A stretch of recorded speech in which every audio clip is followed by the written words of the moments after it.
യേശുക്രിസ്തുവിന്റെ ജെറുസലേം പ്രവേശനത്തിന്റെ സ്മരണകൾ ഉണർത്തി കുരുത്തോലകളേന്തി ക്രൈസ്തവർ ഇന്ന് ഓശാന പെരുന്നാൾ ആഘോഷിക്കുന്നു.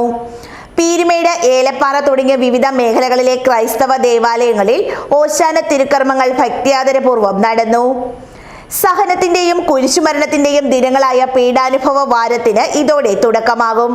വലിയ നോയമ്പിന്റെ അവസാന വാരത്തിലേക്കാണ് കടക്കുന്നത്. യേശുക്രിസ്തുവിന്റെ ജെറുസലേം പ്രവേശനത്തിന്റെയും അന്ത്യ അത്താഴത്തിന്റെയും കാൽവരിക്കുന്നിലെ കുരിശുമരണത്തിന്റെയും ഉയിർപ്പ് തിരുനാളിന്റെയും ഓർമ്മ പുതുക്കുന്ന വേളയാണിത്. യേശുക്രിസ്തുവിനെ യഹൂദജനം രാജകീയ പദവികളോടെ ഒലീവ് ഇലകളേന്തി ജെറുസലേം നഗരത്തിലേക്ക് വരവേറ്റതിന്റെ അനുസ്മരണമാണ് ഓശാന ഞായറിലെ തിരുക്കർമ്മങ്ങൾ. Elappara Kozhikkanam saint Paul's CSI ദേവാലയത്തിൽ നടന്ന തിരുക്കർമ്മങ്ങൾക്ക് ഇടവക വികാരി ഫാദർ രാജൻ മോസസ് മുഖ്യ കാർമ്മികത്വം വഹിച്ചു. സ്വദേശത്തോട് തൻ്റെ അവസാനത്തെ യാത്ര പറയുകയാണ് ഈ ഓസന്ന പെരുന്നാളിൽ. ക്രിസ്തുനാഥൻ അറിയാൻ ഇനി മടക്കി ഒരു യാത്ര യെരുശലേമിലേക്കില്ല.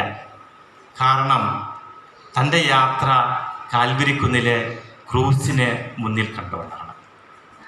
ആ കാൽവരിക്കുന്നിൽ മനുഷ്യപുത്രൻ യാഗവസ്തുവായി അർപ്പിക്കപ്പെടണമെന്നുള്ളത് പിതാവായ ദൈവത്തിൻ്റെ നിശ്ചയമാണ്.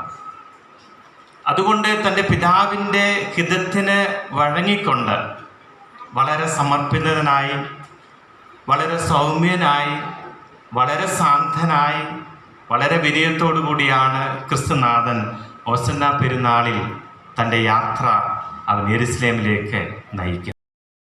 ഏലപ്പാറ ഇൻഫന്റ് ജീസസ് ദേവാലയത്തിലും ഓശാന തിരുനാൾ ആഘോഷിച്ചു.